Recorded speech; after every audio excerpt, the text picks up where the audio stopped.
Hi guys. Hello everyone. Tonight, from Kensington Palace in London. Hi. Hello, I'm Lisa. Hi Lisa. Nice Very to meet you. Hi there. A CTV News world exclusive. Prince Harry, journey to Invictus. From London, here is Lisa LaFlamme.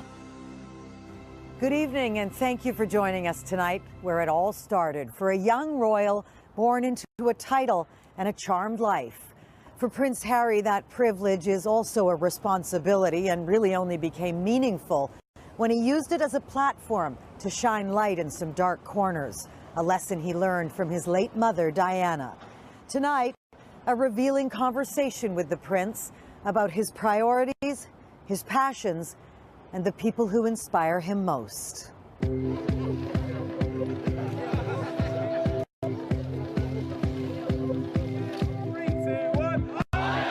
A royal standout. Determined to blend in as part of the team despite his pedigree. For Prince Harry, this is his crowning glory. Brothers in arms, brothers and sisters in arms, which in today's world I think is incredibly important, and it shows and proves a hell of a lot to a lot of people out there. It's the people here, though, the injured soldiers and their families, the fifth in line to the throne is putting first. They want to prove to the rest of the world that, you know what, if I've lost a leg, 2 legs, an arm, or if I've been suffering from depression, anxiety for many, many years, no matter who you are, you can fight back from that. And I think that is the key message for everybody to take away from Invictus, is that these individuals are proving, if you have a second chance in life, to make the absolute most of it. 550 competitors from 17 nations will make the most of it in September, when Toronto hosts the Invictus Games. I hope you'll join me as we witness another exciting chapter of this remarkable sporting event.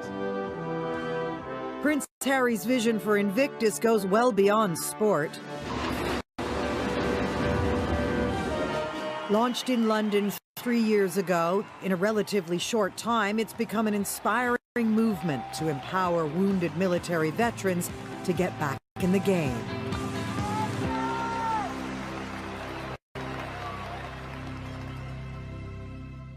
We've seen what Invictus means for some of the troops, some of the military, but I want to understand what it really means for you to have put your name and created something like this. It kind of all sort of came together, and it was a very easy decision to make, and with a little bit of creativity and a hell of a lot of help from a lot of fantastic people, we managed to get it all off the ground in 2014 for London. But what it means to me is it's my fix. You know, everybody who's in the military and then leaves needs to be connected to something.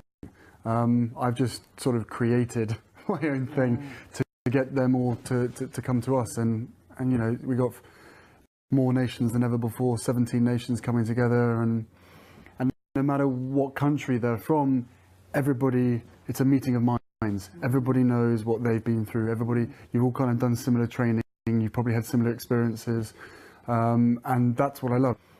I think, though, especially for that world, and for anyone who's spent any time at any forward operating bases where you're sort of far enough away from headquarters, it is not a place where there's a lot of emotions. There's a lot of laughter and a lot of anger and excitement, but not a lot of sharing of the demons and things like that. I'm fascinated on the way that you managed to bring that out of people so that they could comfortably compete, be part of Invictus, and be comfortable to say out loud, something's wrong. Whenever anyone's by themselves, that fear of coming forward, whether it's you know, wearing shorts as opposed to trousers because you're a double amputee, or whether it's because of you don't want to talk about your depression, your anxiety, or your post-traumatic stress. If you are one person, it's very, very hard to come forward. But what we've managed to create is a platform and a community of where people and individuals and families as well can all come together and share those experiences and know for themselves that they are not alone, and to know that if they do feel comfortable or decide to speak out, then they're only ever going to have a huge amount of support of everybody around them. These guys and girls, they're ambassadors. They're ambassadors for the services, for their countries, for the injuries that they have. And as bizarre as it sounds, they are still serving.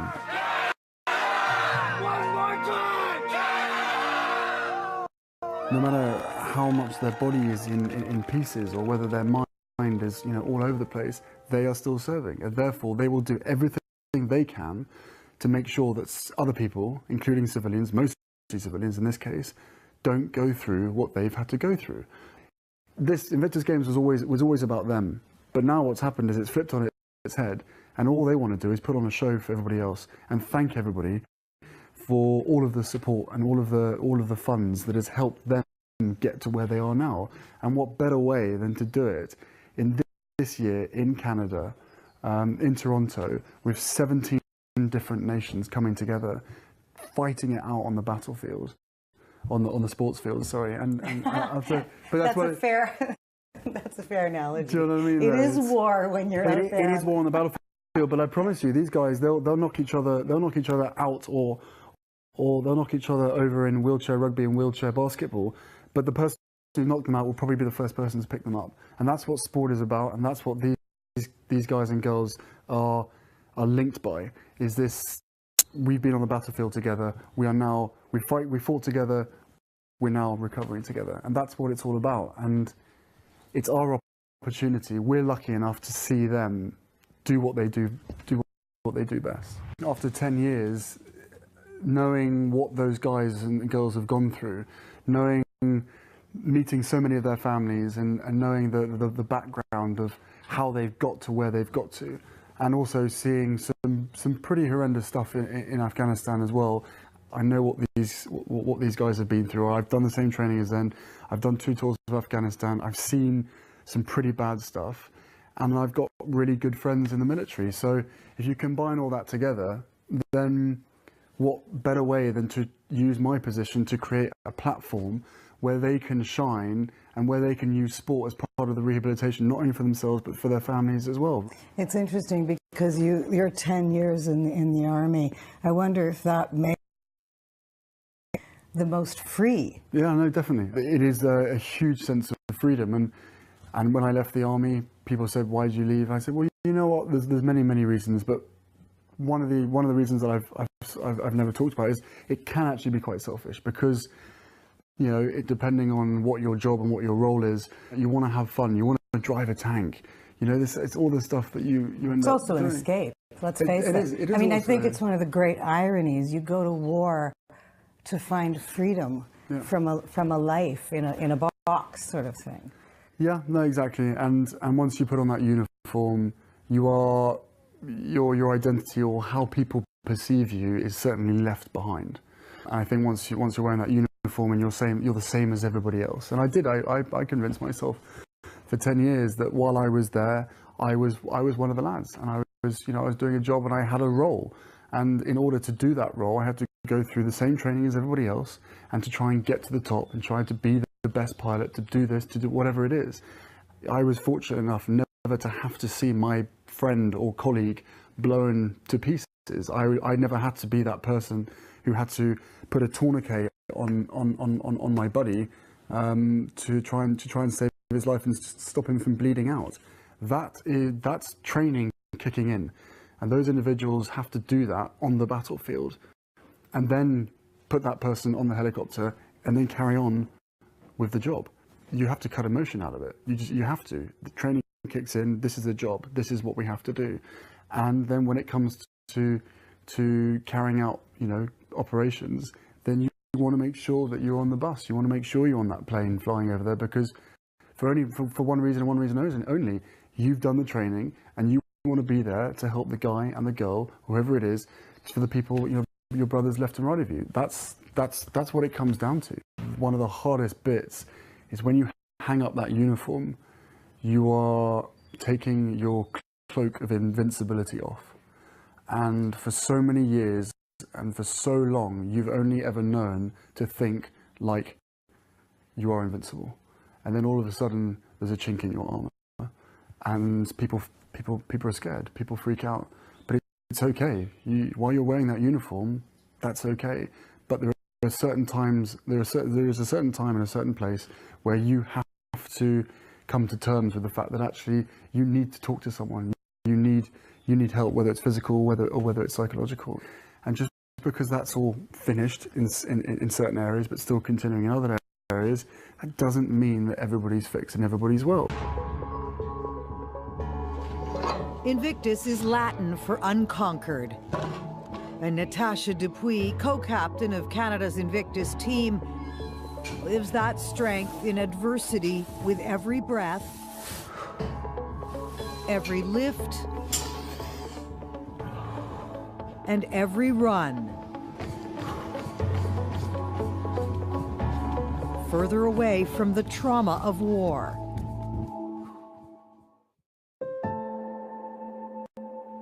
The retired Master Corporal survived an IED attack in Afghanistan that killed 2 close friends.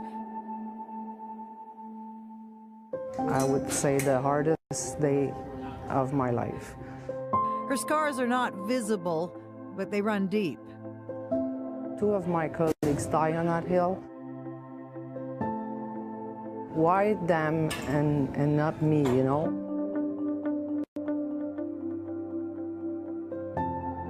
I completely fell apart. I was having terrible flashbacks that were so real that I would faint. Then I would have panic attacks that was so powerful, and I was diagnosed with post-traumatic stress disorder. Sport has become her salvation, and Prince Harry a torch in her darkness. I admire Prince Harry a lot. For him to be using his name to put attention to these games, I think it's really respectable, and he's very genuine, and you can tell that he takes this cause at heart. If you can relate to what they're going through, even if it's in a small way. Lucky enough, I have, you know, all my hands, my feet, my legs, my arms, and everything. But you know, there's a very small amount that happen in here that I can relate to what they say. And when I'm sitting there and they're telling me about everything that they're struggling with, I'm sitting there going, okay, yeah. Who was before your dad got injured? These are the people Prince Harry wants to champion. Well, having one kid can be a handful for anybody. Oh, definitely. And then compared to that with your injuries and everything else, it's a handful. Like Sergeant Michelle Turner, she was for a time trapped by her own fears and a heart condition. I was just too scared to leave the house, and I didn't. And that's not a good mummy. That's not a good role model. Scared to leave the house because you thought, I'm going to collapse again. I did it all the time, yeah. Her daughter, 6-year-old Maya, wrote a letter thanking Prince Harry, quote, for helping my mummy and her friends. And Lamin Manet, husband and father of 5 children, the former Army Guardsman survived an explosion in Afghanistan's Helmand province. He became a triple amputee, New Year's Eve 2010. I think the first when it happened for the first week, when I don't realize it, when it happened, I was in coma for about 7-8 days, and I wake up and my wife, in a coma. Yeah, 8 days in a coma, and I don't realize anything. And my wife, I wake up, she told me, you lose your legs. I said, what do you mean I lose my leg? I said, why am I here? She said, I'm not supposed to be here. You know, I'm just supposed to be in Afghanistan, you know, eating all kind of things. I see it's bright. I said, why am I here? So I can feel my legs under the bed. Like, when you feel you just feel it under the bed, your head. I said, no, I can feel my legs. So when I stand up and I touch it, then it's gone. That's the time you reflect. Moment of reflection. You think about your kids. What am I going to do? You know, how many more am I going to have? Exactly. That time you don't think like that. But you think, there's so many thoughts come to you. You know, that's the end of my life. What am I going to do? Can I able to sustain this? Can I able to live with this? And then things just come into your mind. But, you know, Muslim, so my teaching when I was young, what they taught me was that life, everybody have a destiny, and your destiny comes to you when you don't expect it. So that just give me the lift. But it's easy from there.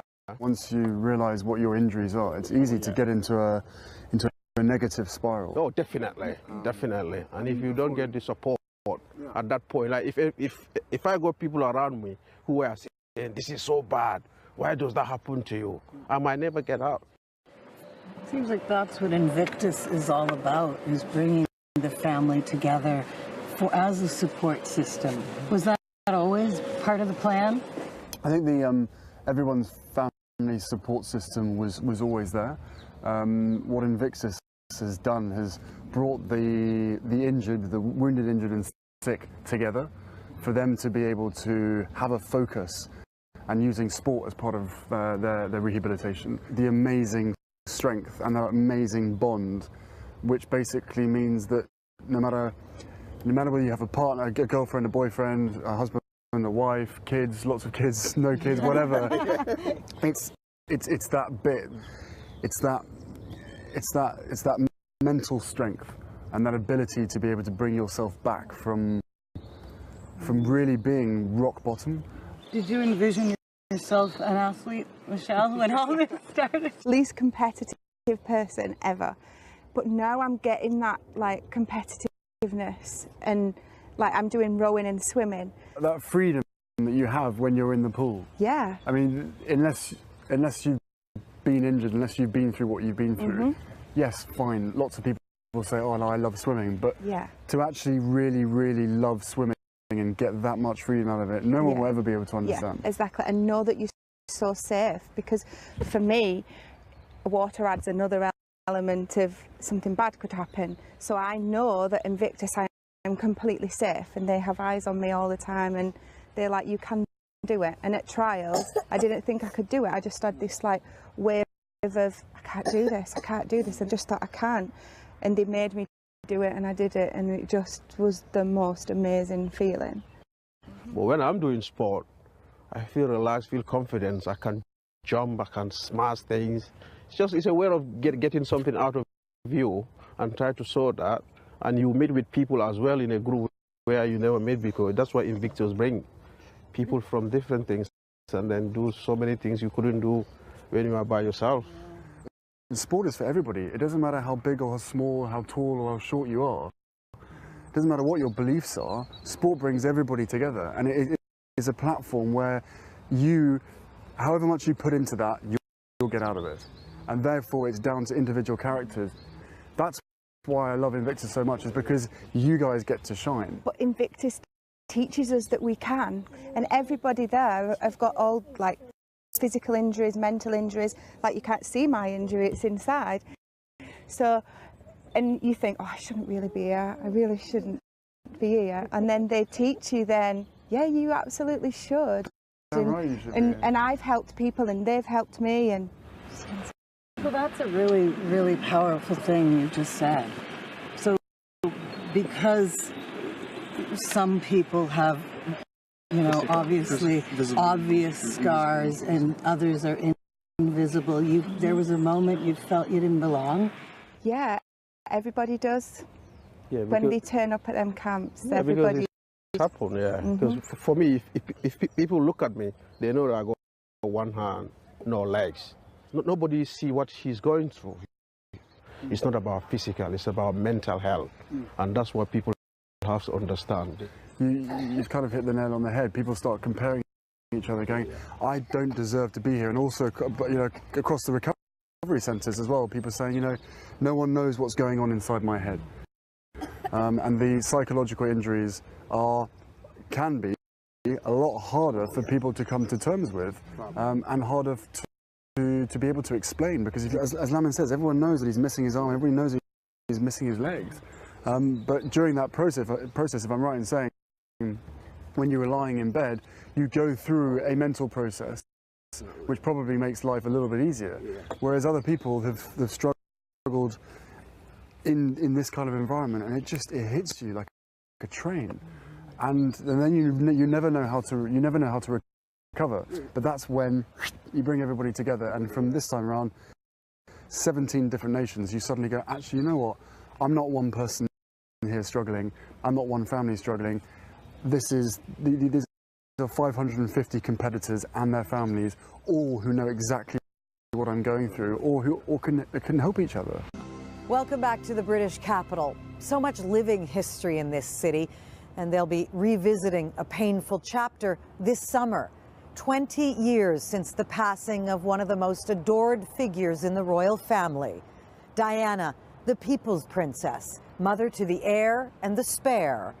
Her legacy of compassion and charity is still a powerful influence driving her two sons to continue the work she started. One of the things our mother taught William and I was the value of doing good when no one is watching. She touched the lives of millions. And of course, we can never know what our mother would have gone on to do. Diana didn't live to see what her boys have gone on to do. Like any mother, though, she had her hopes. He's not at all shy and very polite, very much an organiser, which probably might be helpful in future years. Whereas perhaps Harry is more quieter and just watches. Whether he copies William, we wait and see, but he's certainly a different character altogether. Prince William at 34 and Prince Harry, 32, still look to their mother as a guide. She was very good at inviting and taking the cameras to causes and to areas where they'd never been before. At the height of the AIDS crisis, when fear was spreading faster than the disease, the Princess of Wales offered her hand to a dying man. So you can shake their hands and give them a hug. Heaven knows they need it. Diana's simple but powerful gesture to lift the stigma inspired her youngest son to blow it wide open. As the first royal to take a public HIV test. We cannot beat HIV without giving young people in every country the voice that they deserve. And he's taking on a campaign she wasn't able to see to the end. Yeah, I'm only trying to highlight a problem that's going on all around the world. That's all. Please help me keep her word and rid the planet of landmines. Not only retracing her footsteps, but forging a path of his own. Like a trek across the frozen tundra with wounded soldiers. A few tears here and there, but all in all, mission success. As much as he's his own man, Prince Harry's mission is still linked to his mother's. I'd like to think that she'd be proud of what both William and I do, not only in Africa, but back home as well. It seems like such a parallel. Not sure this is what room this was when your mother lived in this house, but such a parallel to the things she was passionate about. She was passionate about caring about everybody. I mean, she would put everybody before herself, and I think everybody should sort of take their hat off to her, because she drew a spotlight on the causes and on the issues that no one wanted to talk about. And good on her. And at the age of 36, she was taken away. When the 36-year-old princess died in a Paris tunnel 20 years ago, the public outpouring was massive. The personal loss monumental. For two young boys, she was just mummy. When she was alive, we completely took for granted her unrivaled love of life. Laughter, fun and folly. She was our guardian, friend and protector. She never once allowed her unfaltering love for us to go unspoken or undemonstrated. She will always be remembered for her amazing public work. But behind the media glare, to us, just two loving children, she was quite simply the best mother in the world. Prince Harry has rarely spoken of his mother in the years following. His decade in the military was both a duty and a distraction. And everybody there really becomes expert at keeping their emotions locked away so that they can focus on the job. Was that military for you, or did you learn earlier how to lock your emotions away? You know, lost my mum when I was 12, so emotions were locked away very, very early on. But then during the military, you're trained to be the very best. You're trained to be invincible. And if you have emotion on the battlefield when you're having to, make pretty tough decisions, or when you're having to help your buddies, or whether you're trying to hide or run away, you can't let emotion take control of you. You have to let training kick in. We now return to Kensington Palace in London. I love the fact that the enthusiasm is building. Oh, it's huge. There's no pressure, but the responsibility now lies with Canada to be able to carry off, even better Invictus games. And how big is the organization now? To pull in more countries. You're getting, is it 2 new countries this year? 2 new countries, yeah. You've got so Afghan and hopefully Iraqi? and Iraq, yeah. So you're 70 wounded Afghan soldiers competed for 7 spots heading to Toronto. They fought alongside Canadian troops. Together we are stronger, we can overcome, we can walk this road together. Now Canada welcomes the world.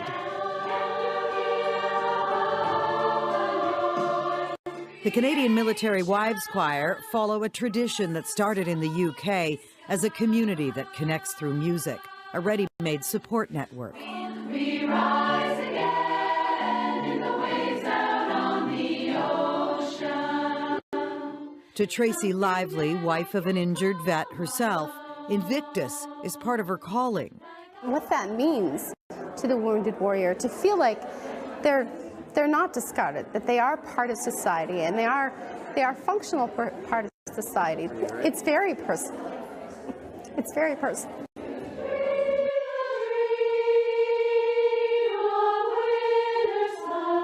I think people sometimes seem to forget what these guys and girls and their families have been put through over 15, 20 years of conflict. Just because it's no longer in the news, that doesn't mean that these arms and legs are going to grow back. It doesn't mean that private whoever it is mental health is going to suddenly get better. It takes work. It takes time. For my mind, if somebody that's been through military training to the point of where they think or they're taught to believe that they're invincible, because that's the point of training to a certain extent, if someone like that can do the service that they've done, whether it's abroad or at home, and then stand up on a stage in front of millions of people and say, I suffer from psychological injuries, then in my mind, anybody should be able to do it. I'm interested in how your journey worked for you to make Invictus authentic for yourself in coming clean with your own struggles. What we've tried to get across is the fact that everybody struggles, whether it's daily stress, whether it's post-traumatic stress, whether it's depression, anxiety, alcoholism, whatever it is, it's okay to struggle. But the key is to firstly try and identify that in yourself, then be brave enough to ask for help. It was only a few years ago Prince Harry felt brave enough to ask for help and get counseling. I really regret not ever talking about it, for the first 28 years of my life, never talked about it. His long suppressed grief over his mother's death led to what he calls total chaos and very close to a complete breakdown in his late 20s. The 27-year-old had been lying low since naked photos of him. A website published nude photos of the prince taken during a game of strip pool with an unidentified woman at a Las Vegas hotel were seen around the world. That bad boy image was masking a private pain that he and his brother have only recently felt comfortable revealing. Through their charity Heads Together, Prince Harry and the Duke and Duchess of Cambridge have made it their mission to get people talking about mental health. No more stiff upper lip, even for the royals. It is a sign of strength. It is a sign of bravery to ask for help. and we hope to, you know, create a foundation or create a culture in which it's totally acceptable to go, actually, you know what, I've had a really, really tough week. Can I just sit down and talk about it? Because in some cases, that's all that's needed. Heads Together and Invictus seem to fit so beautifully together. The message is the same. Did you feel it was time for you to reveal your own personal struggle growing up so that the troops could also feel comfortable in coming clean with their own demons? Of course, there's a leadership role there. And, you know, for William, Catherine and I, for all the work that we do in the areas that we do it, mental health kept coming around. And believe me, I mean, for anybody else who's sort of questioning that, it is amazing how much mental health connects all of these issues. And no matter whether it's, you know, heart disease, whether it's cancer, whether it's veterans, whatever it is, homelessness, it's all connected. And wouldn't it be great if we can prevent all that by, you know, by equipping the next generation so much better with the ability to be able to talk about their own mental health in a world that is just, you know, churning out, you know, all this sort of stuff. It's just, you know, a digital world, and they need to be equipped, and we need to lead by example. But yeah, you can't sit there with a little niggle thinking, I know exactly what you're going through. You can't sit there and listen to all these stories and encourage other people to come forward and speak out without at least sharing a little bit. Not oversharing, but sharing that little bit, saying, you know what, we're in the same position. We know exactly what you're going through. Maybe even if it's 10%, we know what you're going through. We're here for you. And if it means that people in our positions have to, you know, come forward and speak about something that arguably could have been spoken about a long time ago, then fantastic. If it gives other people comfort to come forward, then that's super. That's amazing. Welcome back to our rooftop in London, overlooking one of the most recognizable skylines in the world, as symbolic as the royal family itself, a family that's been part of the Canadian fabric forever. For Prince Harry, having the Invictus Games come to Canada this year is on some level like going back to the beginning. Officially, His Royal Highness Prince Henry of Wales has visited Canada just a handful of times. This is Canada. Everything happens on ice, doesn't it? Although there have been more than a few trips off the radar, mostly to Toronto. The prince has asked for privacy. His first visit back in 1991 was the last his parents made together to Canada. Their marriage was essentially over by then. Diana, who decided to bring the boys at the last minute, has also asked officials to schedule a visit to Niagara Falls. I don't know how old was I? Can't even remember how old I was. I was 6, 7. I was very cute. Very cute. Then, nice, thanks, Lisa. That's really kind. Those first visits to Canada. Do you remember anything? I do. I remember the public ones, but I also remember the private ones as well. And you know, there was amazing experiences that I've had in Canada, and I've never even had a chance to properly explore it. You know, when you do these official tours, it is all work, suit, ties, barriers, all that kind of stuff. And I do remember lots of screaming young people, let's say, girls and boys, and it was quite daunting at that age.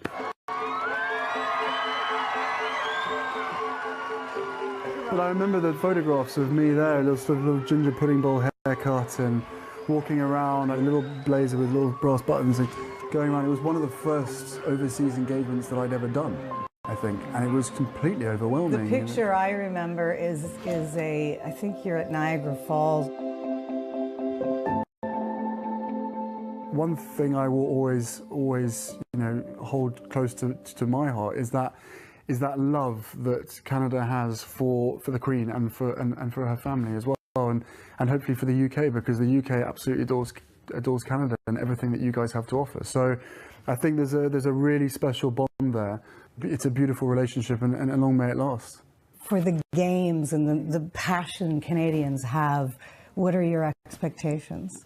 My expectations. I have no expectations. I hope that Toronto ends up being even better than London and Orlando, of course. Oh yeah, I don't have any doubt on that front. That's a definite. And as I said, it's no pressure on the Canadians, but I'd like to give them the responsibility because I know that they will buy tickets because the Canadians have always supported their armed forces. And Canada's 150th birthday year, and the centenary of Vimy as well.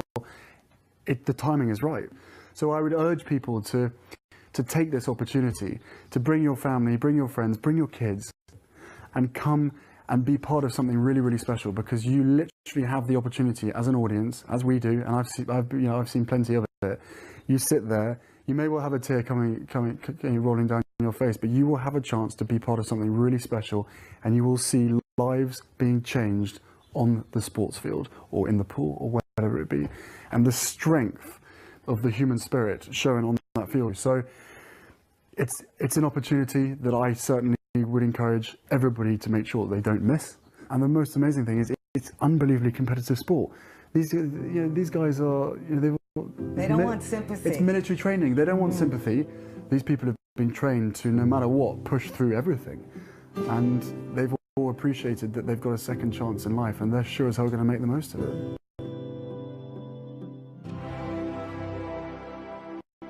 So this journey to Invictus for Prince Harry, and most importantly for the men and women of the military, broken but not beaten, has become another layer in the post-war battle for mental health. And as Harry, who lost his mother as a 12-year-old boy, learned the hard way, the path is not straightforward, but the most rewarding ones never are. Good night from London.